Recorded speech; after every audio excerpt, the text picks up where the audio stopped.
My name is Greg Peterson, and this is being broadcast today. I am the chairman of the Jamestown Bar Association Memorial Committee, and as such, I take the prerogative to call a special meeting today to celebrate the life of Paul H. Andrews.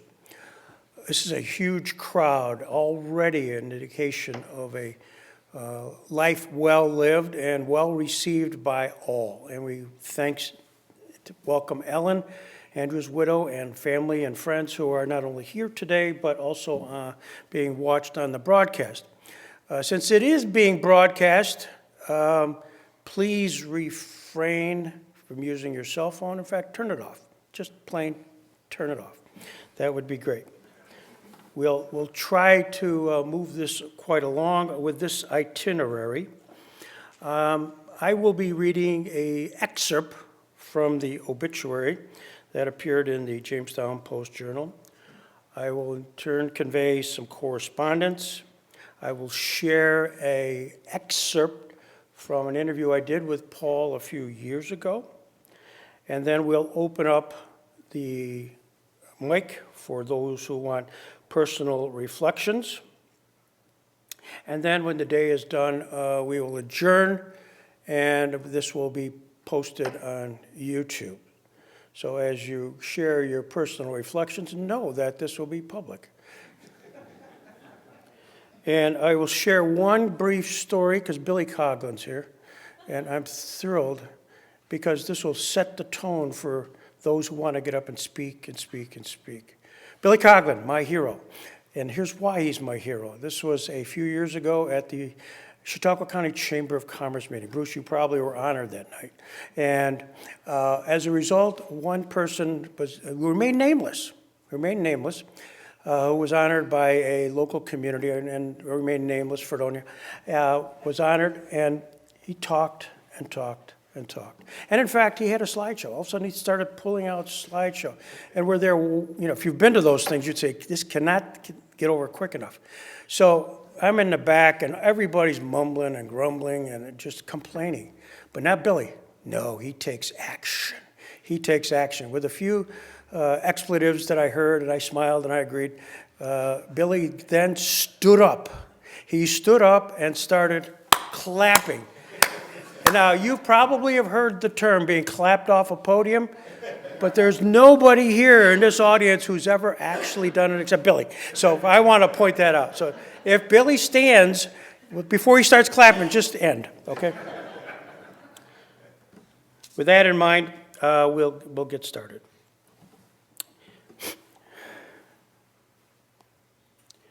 Paul Andrews, 76, of Lakewood, New York, passed away peacefully on Monday, January 26th, at his home, surrounded by his loving family. Paul was born May 1949 in Peru, Indiana, the son of Marion and Graham Andrews. He graduated from high school in Bunker Hill in 1967. The reason I didn't pronounce the name, because I can't. And also at Purdue University, a Bachelor of Arts in French in 1972. His passion for language and culture led him to spend a semester at the University of Strasbourg in France. He later received his law degree from the University of Akron in 1982. From 72 to 74, Paul served in the Peace Corps in Morocco. It was there he met and fell in love with Rosemary Leone of Dunkirk, who became his beloved wife September 8, 1973. Paul devoted his professional life to public service and law.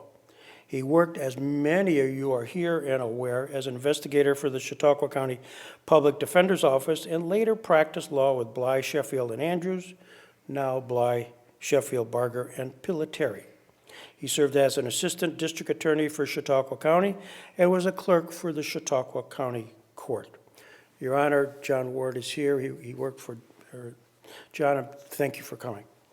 Paul also served as president of the Jamestown Bar Association from 1993 to 1994 and was a member of the board of the Lakewood Library. It goes on, the obituary goes on, and I commend you to it. But most importantly, Paul was a devoted husband, father, grandfather, and friend. He loved any excuse to gather with others, whether a large celebration or a simple get-together, and had a remarkable gift. That's why you're here today. for making everyone feel welcome. Paul truly never met a stranger, and those who crossed his path quickly became friends. He was known for his wonderful sense of humor, his thoughtful words of wisdom, his sharp and curious mind, and his gentle soul. As I would often see him, he was at Writers' Cup. He used to hang. You want a cup of coffee? You want a smile or two and a welcome greeting? He was at Writers' Cup in Lakewood. He is survived by his loving wife, Ellen, thank you for coming, whom he married April 27th, 2024. And they met, interestingly enough, through shared interest of bicycling and many mutual friends. He's also survived by his 2 children, Laura Andrews of New Orleans and Evan Andrews of Ithaca, New York, and several siblings and 4 beautiful grandchildren.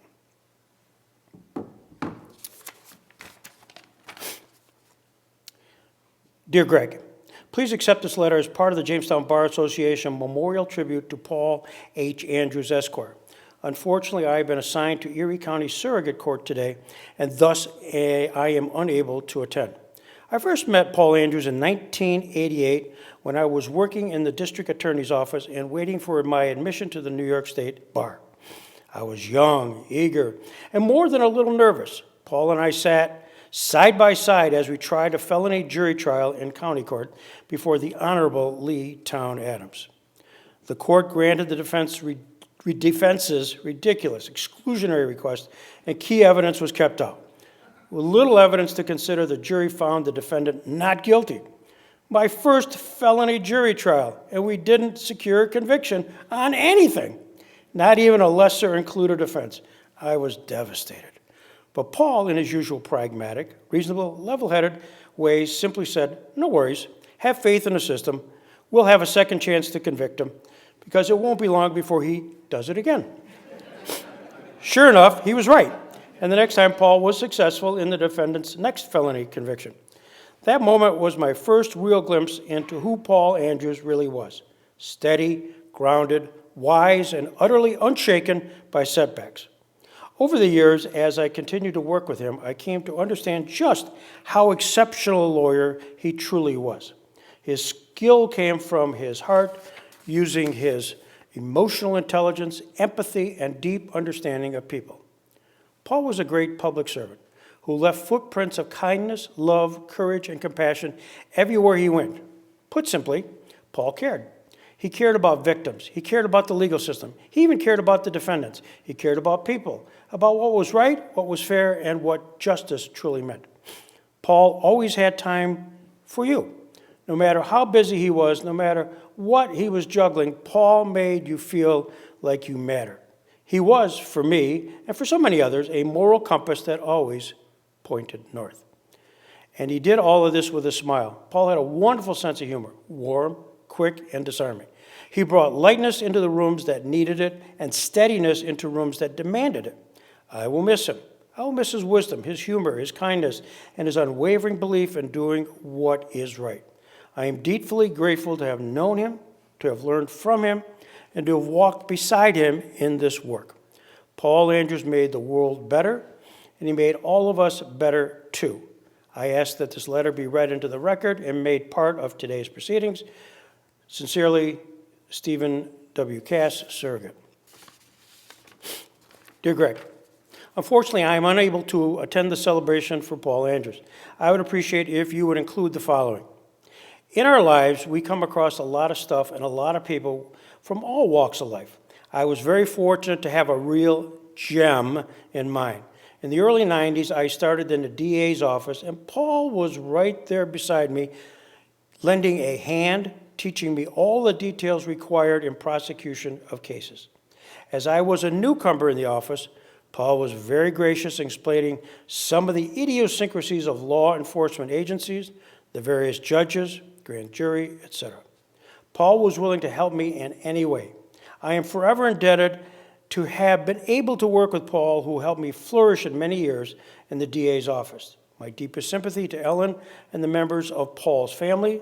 As we age, we just never know what's waiting around the next corner. Take time to enjoy life. Love and peace, Barbara Woodrick. With that, we're going to share portions of an interview I did with Paul. The extended version, of which you kind of all mentioned, is on YouTube. My mom was a legal secretary for many years with one of the better firms in town in Peru, Indiana. So growing up, I hung out there a lot, obviously, but I really never thought about it. You know, don't forget, this is the 60s, and I went off to school to Purdue in I graduated in 1967. So I went to Purdue and graduated there in 72. I missed a year because I dropped out and went to France to study for some time there. Then came back, finished up. What do you do now? Well, I know some French. The Peace Corps. My older brother was one of the original Peace Corps cadres, trained at Syracuse, that President Kennedy started, and it was under then Sergeant Shriver. Mm-hmm. And so he went to, at the time, it was called Tanganyika, and so learned Swahili, and I always thought that was the best thing. And so my time came, and I said, I want to join the Peace Corps, and so I did, and I was assigned to go to Morocco. I said I needed a French-speaking country, so that's where I went. They sent me to Morocco, and I spent 2 years there. Came back, I was unemployed for a while, lived in Buffalo, then my wife got a job as the director of the daycare in Westfield at the Presbyterian Church. So I went up to the county, did the interview rounds, and eventually the public defender's office needed someone. You weren't a lawyer at this point, no? No, they needed someone to go to the jail to do interviews. Okay. And to type up the interviews and give them to the attorneys and just help out. I got a job as called a researcher typist. Eventually segued into an investigator trial assistant, but I got big bucks then. I got $6,000. And then Ed Fagan came in 76 as public defender, and then Richard Slater came in as public defender in 78. And so I got to work with those guys, and both very good trial attorneys. So sitting in, watching this, I'm thinking, I can do this. Eventually, my title became a trial assistant. Then I left, and I worked as an investigator paralegal for Brandt and Laughlin down in Westfield, and they had offices in Fredonia, Westfield, and Mayville. I remember talking to Tony Caprino once, who was the investigator in the DA office at the time, and I was musing to him about, you know, Tony, I'd like to go, maybe I don't know if I should go to law school, or if maybe I should just get my my investigator's license and just open up a little practice like that. And I still remember him going, Paul, he said, who would you rather be? The guy who gets called out in the middle of the night to go to a scene, or the guy who calls that guy in the middle of the night to go to the scene? And Bob Laughlin really put the pressure on me, made me go to law school. And so I sold the house up in DeWittville after spending a few blizzards up there, and then went off, came back 3 years later, and got hired by Fagan and Sheffield. I remember my first trial. It was a jury trial in Ellicott, and it was a DWI, and I admitted intoxication to the jury. He was drunk, but he wasn't operating his car, and they apparently agreed with me, and so I said, anyway, I can do this. He did such a great job. At the end, after Judge Adams had dismissed the jury and was just getting up to walk off the bench, he turned to the defendant and said, so-and-so, you know, your attorney did a good job for you. He almost had me believing that you didn't do it. And the defendant said, yeah, Me too.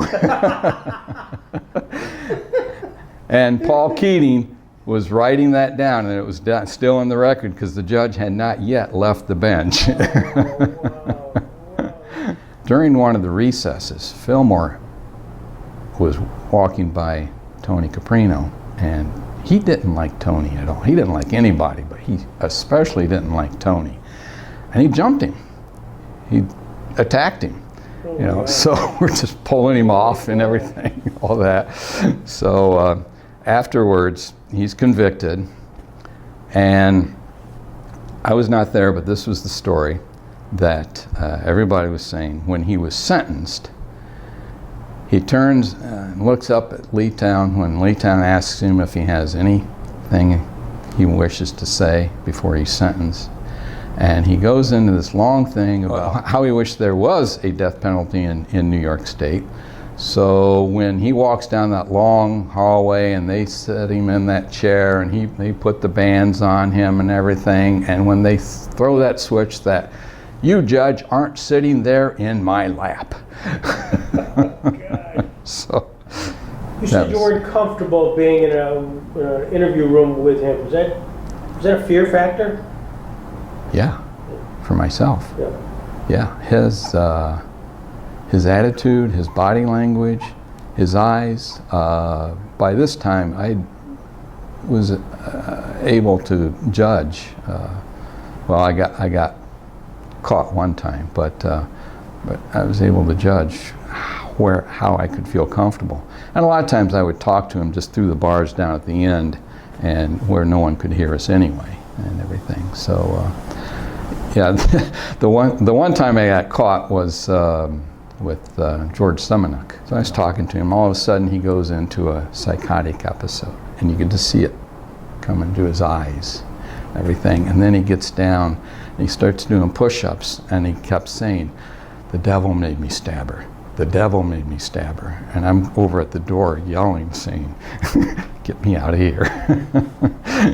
And it was just amazing how that episode just occurred like that. Bruce, a maverick, and every now and then you'd watch him set Judge Adams up for the appeal.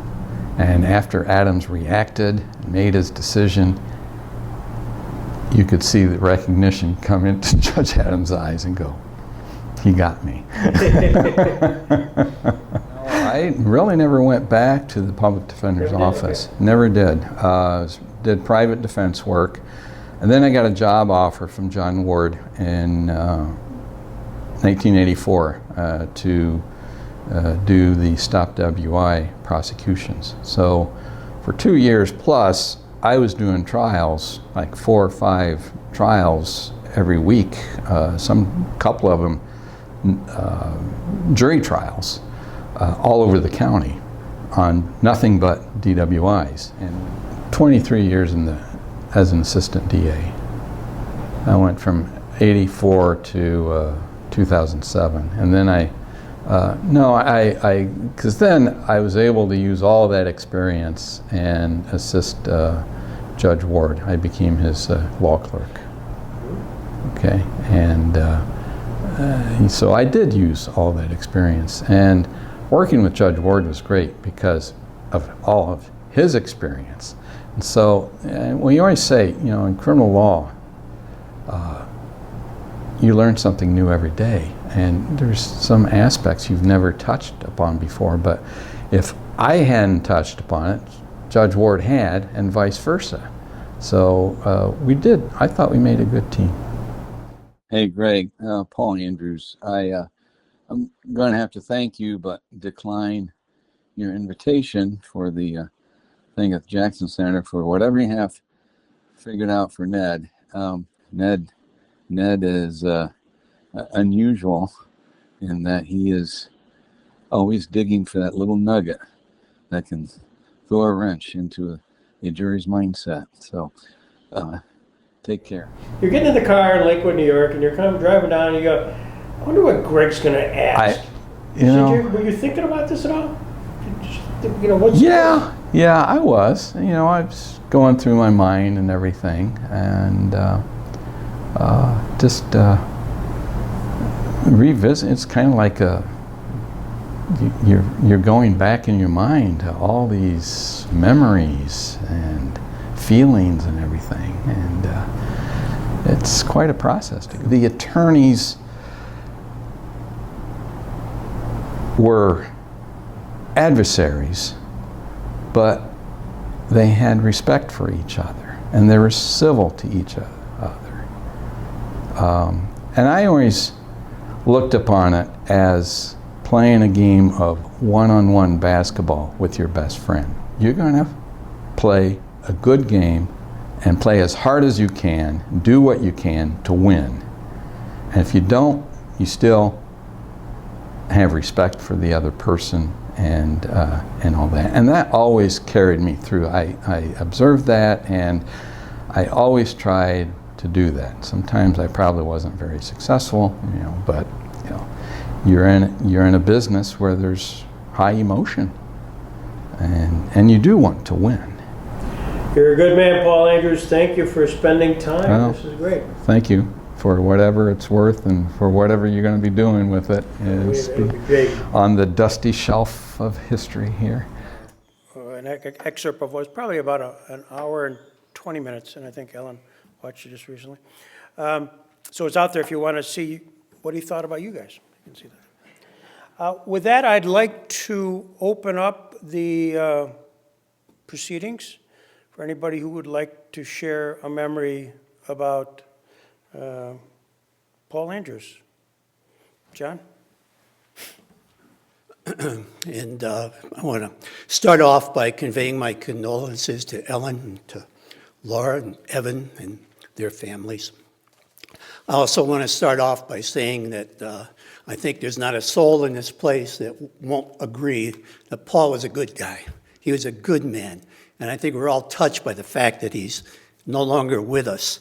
There were a couple of comments in the obituary and some comments in one of the earlier letters that Paul never met a person that he wasn't welcoming to or became a friend with. And from my own perspective, I observed that with some of my family members and their interaction with Paul. And I'll get to that in a minute. First, though, I was in the public defender's office in the mid-'70s when Paul was hired as an investigator. And we kind of hit it off right away. Perhaps it was because I had gone to Notre Dame, he went to Purdue. We had a yearly bet of a beer as to if Purdue lost, I'd buy. If Notre Dame lost, he'd buy. I think he bought more than I did, but that went on for years. And we always enjoyed our company afterwards and chatting over about the powerhouses in question, the Boilermakers versus the Irish. I worked on a few cases with him. He mentioned one, the Simonet case, which kind of brings back some memories. I had a sort of an unusual part in that one with Mr. Fagan. I was analyzing the jury, and I don't think that went over real well, but worked with Paul on that case and others. I knew right away, I think, as did other older attorneys at the time, that Paul was destined to go to law school. He was very smart. He was very professional. He was able to analyze facts in a rapid fashion, and he was a real gentleman. And I think we all knew at the time that he was destined to go to law school. As he's mentioned to me before, Bob Laughlin was kind of the one that, Bob and Tony Caprino were the ones that kind of directed him in that direction. Okay. Over the years, he met my wife, Marie. I met Rosemary. We'd see one another at Bar Association events around town, what have you. Paul would always kid Marie about his sailboat, and someday he was going to take her for a ride on Chautauqua Lake for the whole day, and the two of them were just going to have a good time. And whenever we met, that was the quip that he would come up with. A few years back, my daughter moved here from California. Her and her young son, she didn't know too many people. She was into that Hollyloft bicycling group. And she met Paul. She called me up. She said, I met a fellow there. His name was Paul Andrews. And he was so welcoming to me. He went out of his way to introduce me to everybody and just made me feel at home. My son, as some of you may recall, made a run for Congress in 2016. In the early stages, he had a number of spots on TV, in social media spots of him and a dog he had by the name of Gunner, and Gunner was always at his side.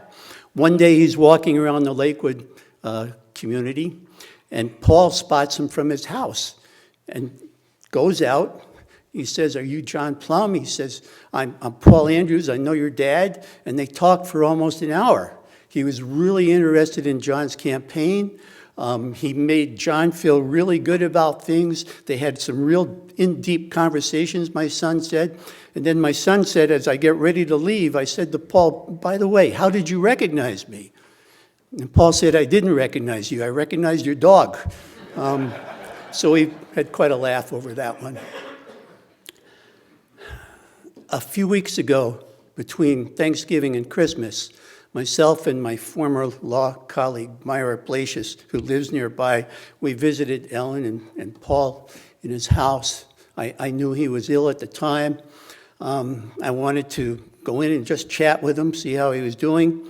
I walk in, he was resting on the couch, and as I approached, I sat down next to him, and before I could get a word out edgewise, he wanted to know how my daughter Mary was doing, how her son was doing. He wanted to know how my son John was doing, what's he doing these days. And he had heard my wife had just had some surgery. He wanted to know about her welfare. Before I could ask about him and how he was doing, he was more concerned about my family, which again I think has been mentioned in his obituary and from others. That's the type of person he was. We talked for quite a while. We talked about working for the DA, about working for Judge Ward, about being in the public defender's office, mentioned some old names like guys like Paul King and Bob Seidel and Bill Harrison. And we just went on and on. We were enjoying our conversation about the law. We laughed about the fact that sometime in the mid-'90s, I had a case in federal court in Buffalo. I was defending a local police officer who was being sued for damages under a little-known code of the 42 U.S. Code 1983 for how he handled a particular arrest. And I needed somebody from the DA's office to talk about this. And somehow or other, Paul was the one that I got. Maybe Paul had handled the case itself. But we were in court. It was a jury trial in Buffalo. He was on the stand probably for 2 hours for my direct questioning and the cross-examination. Ultimately, the jury ruled in favor of the police officer. And a couple days later, Paul and I met. We had a cup of coffee. I wanted to hear his observations about the case.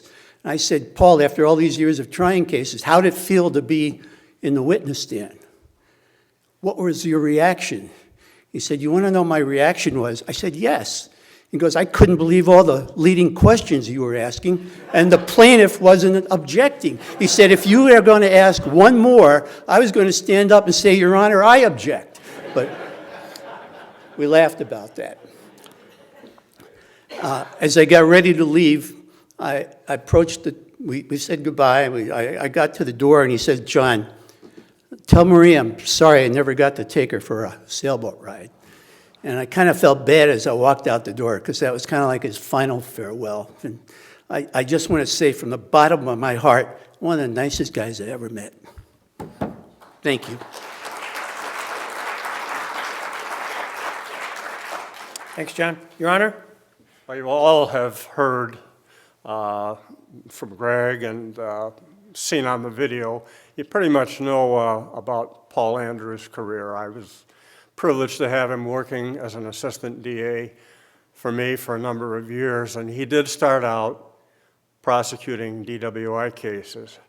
But eventually he gravitated toward white-collar crime. He was a very effective attorney in that area, and he enjoyed it. He enjoyed it so much that he went down to the Department of Motor Vehicles and he got a registration plate that said CX-155 something. And if any of you are familiar with the penal law, Article 155 has to do with larceny.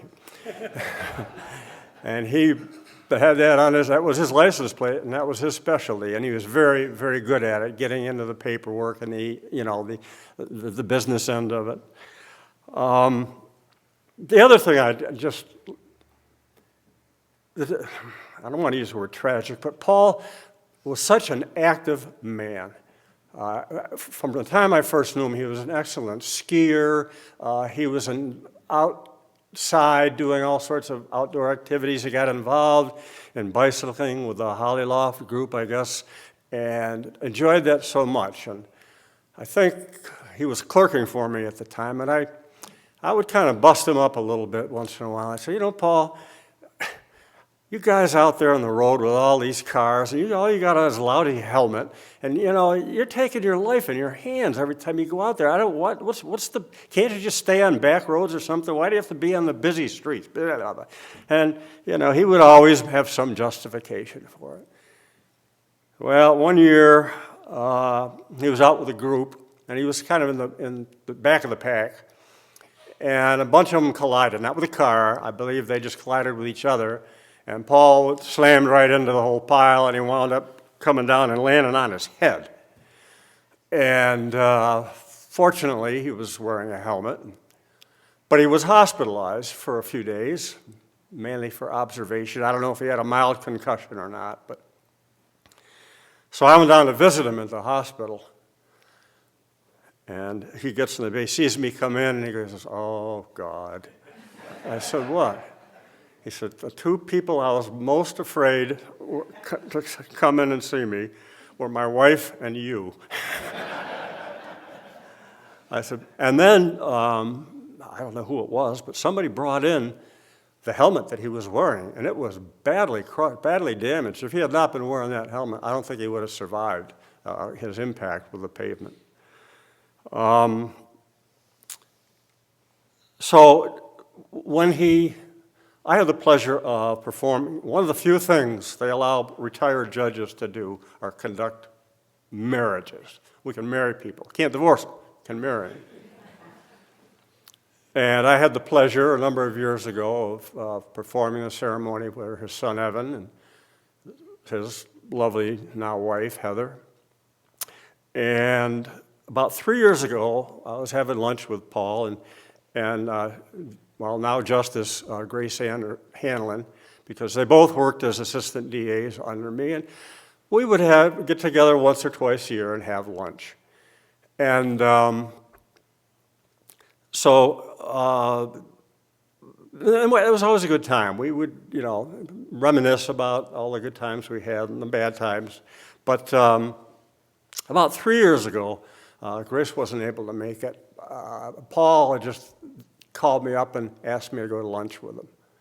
So we met at Panera's here in Lakewood, or up in Lakewood. And he said, "John, are you still doing weddings?" I said, "First of all, I'm losing my hearing." And Paul was pretty soft-spoken. I said, "Am I what?" He said, "Are you still doing what?" I said, "Paul, I can't hear you. Are you still doing weddings?" I said, "Well, it depends. I only do them for close friends or family." I said, "Why? Who did you have in mind?" He said, "Me."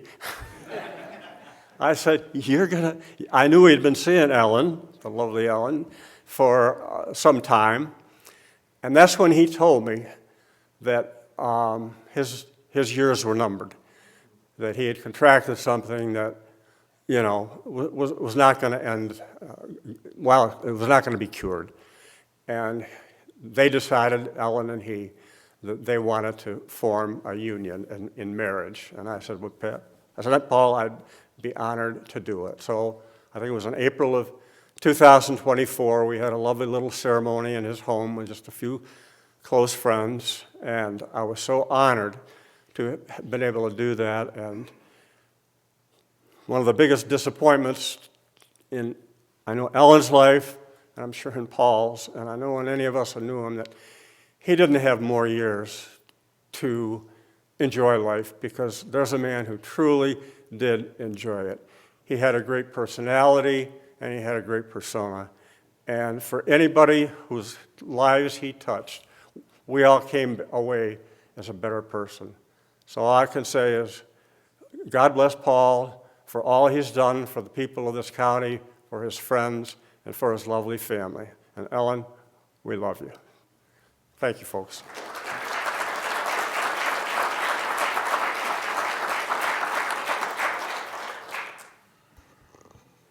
By the way, His Honor did not deny Paul's request for workers' compensation coverage on his accident. Neil Robinson.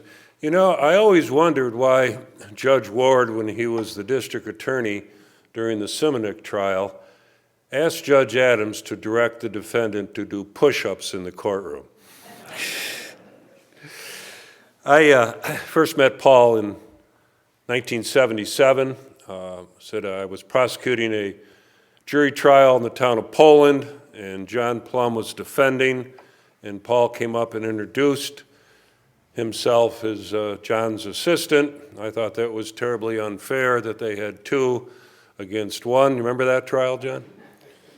The defendant, Charles Lee, was arrested for striking Sheriff's Deputy Jeff Williams in the face. Deputy Williams was attempting to mediate a dispute between Mr. Lee and a propane supplier, and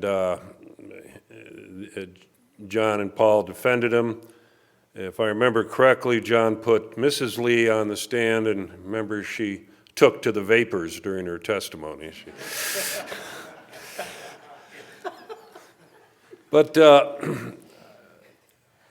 I would see Paul on and off, and then in the early 80s or mid-80s, he joined the district attorney's office. So when he started, I sat down with him and told him everything I knew about being a prosecutor, and 6 minutes later, when we were finished, off he went.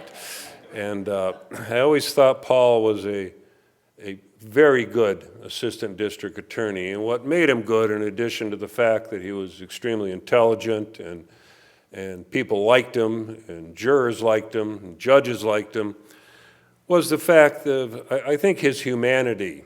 He was never out to settle the score or get even or get vengeance.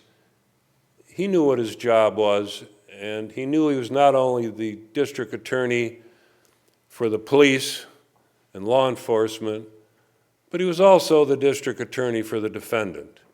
And that meant he kept in mind to make sure the defendant's rights were protected.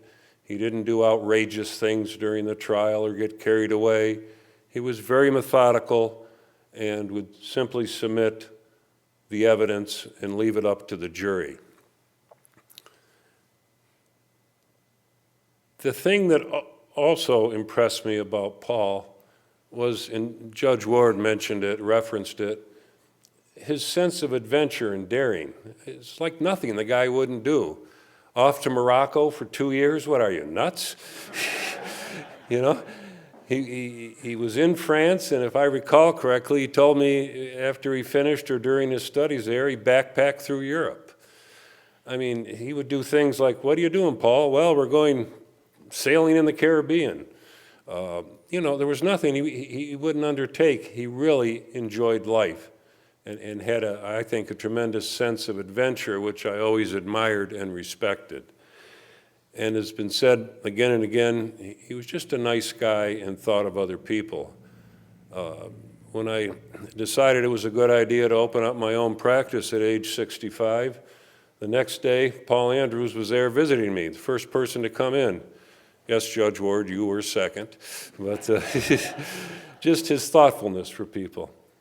He was a good guy and always did what he was supposed to do. And I think, speaking from as a lawyer, you never had any concerns when you were dealing with Paul. You know he would always do it right and be fair. Thank you.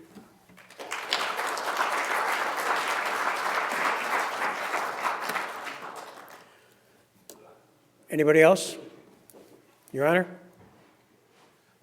My name is George Panabianco, and there's not much I can say about Paul that hasn't been said by Judge Cass and by the other people that spoke.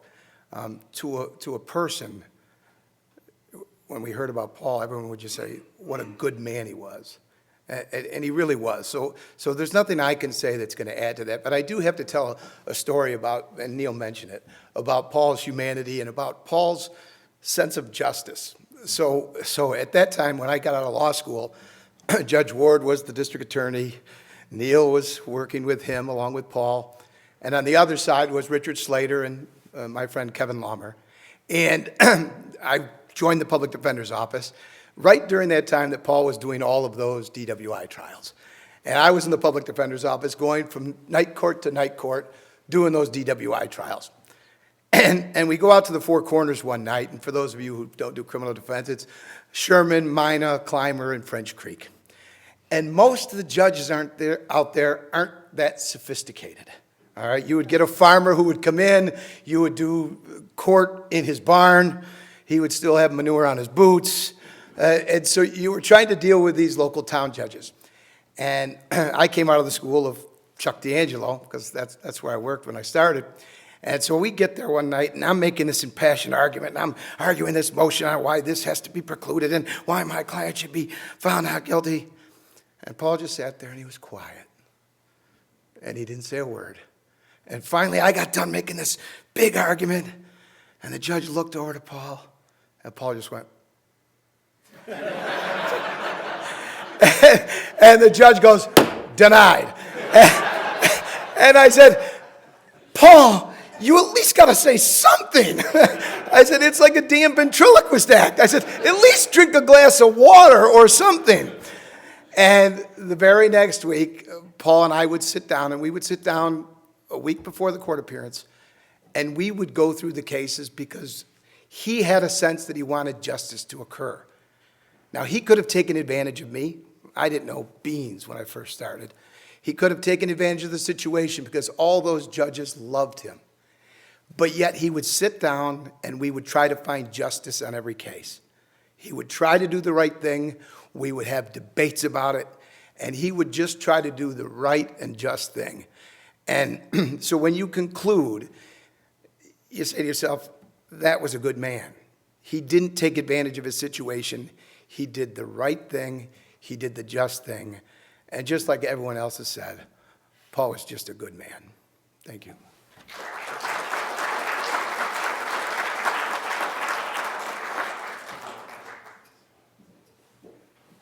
Your Honor. Grace Hanlon. I first met Paul in 1992 when I was hired by Judge Ward, who was then the district attorney. And my office was in the infamous poll room in the DA's office, and there was 4 desks in there. I was across from Bill Custer. Bill Custer and I were both in what we called then the drunk tank. I was prosecuting with Bill all the DWIs in the county. And across from us was Paul Andrews and Bill Duncanson. And nobody would accuse Bill Custer of being exactly organized. And he had a pile of files on his desk. And one day I was sitting there, and his files fell towards my desk. I started to look at them. And I said to Paul, I go, geez, Paul, some of these are coming up on the grand jury date. You know, I got to do something. And it's the first time I heard Paul Andrews' philosophy. And he said, Grace, that's benign neglect. And he started putting the folders back on Billy's desk. I was 28 years old. I was like, neglect? What are you talking about? And he goes, Grace, you got to stay in your own lane. Worry about your own cases. Take care of them. Bill Custer's going to do his thing. And I heard benign neglect from Paul because I would go to him for advice throughout my career.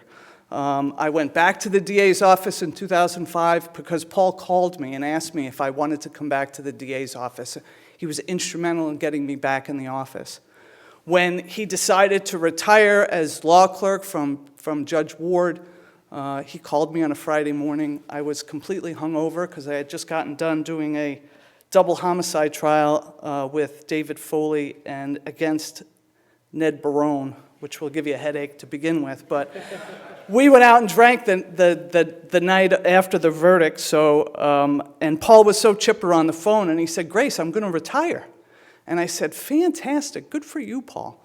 And he goes, you come in and talk to Judge Ward on Monday, and you can be the law clerk then. So he was instrumental in getting me that job. And throughout my career, I would always go to Paul for advice. He gave sage, wise advice. And everybody's right. All he cared about was justice, not about notches and belts, but about doing the right thing. But I would get all whipped up about something, and it got to the point where he would just say, Grace, benign neglect, which I understood then as I got older. And, you know, Judge Ward and I and Paul used to go to lunch all the time at Panera's, mostly because Paul had a senior citizen discount card to get lunch.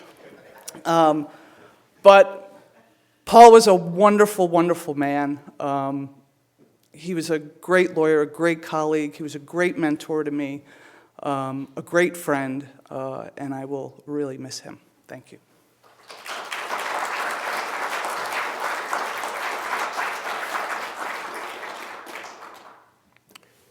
Kevin? My name is Kevin Laumer. I first met Paul in 1977 when I did an internship at the Public Defender's Office, and he was their CETA investigator. Most of you probably don't remember, CETA was the Comprehensive Employment and Training Act back in the 70s. What you've heard from the audience and seen on the screen is all too true when it's describing Paul. He was a nice man. There's no other way to put it. He was a nice man. I remember a couple years after my CETA work, I came back and worked in Chautauqua County, and Paul, in his always humorous way, was telling me that he was going to go to law school. And I said, well, what brought that on? He said, well, you know, we had Phil Callow and John Lamancuso as interns, and I figured if they could do it, I could do it too.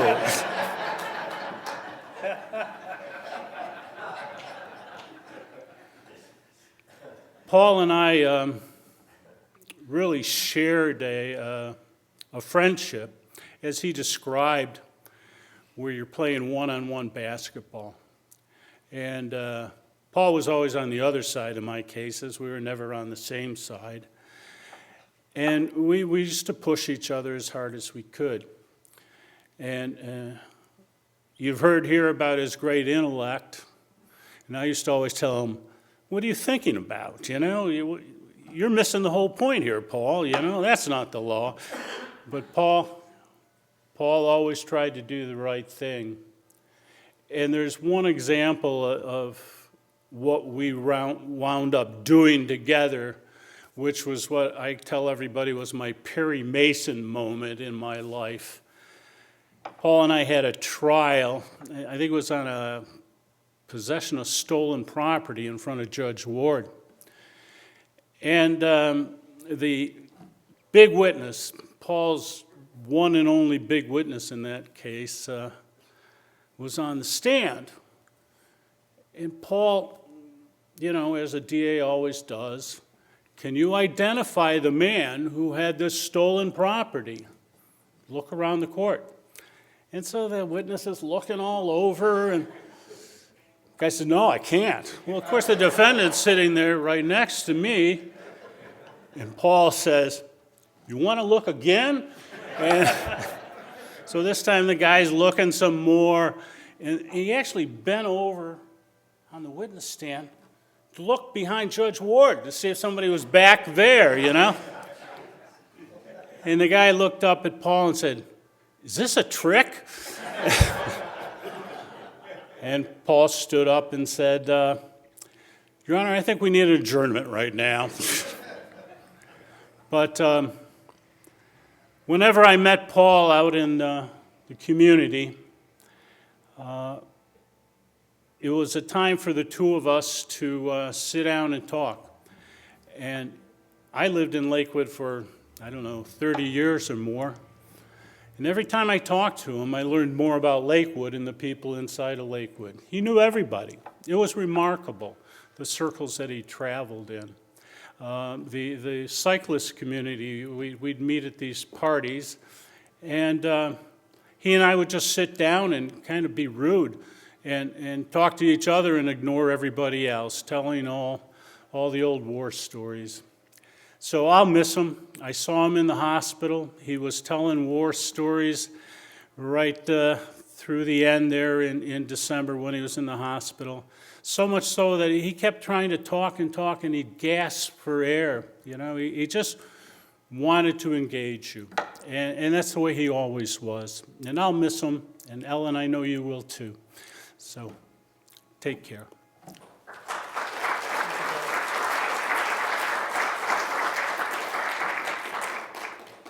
Would anybody else like to share a reflection? With that, this will be published and posted.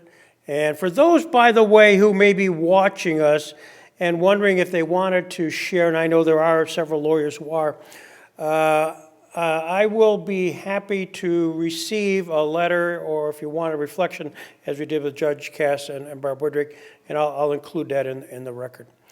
With that, Ellen, I'm so thrilled you and your friends and family could join us, either video and otherwise. And with that, we stand adjourned. Thank you.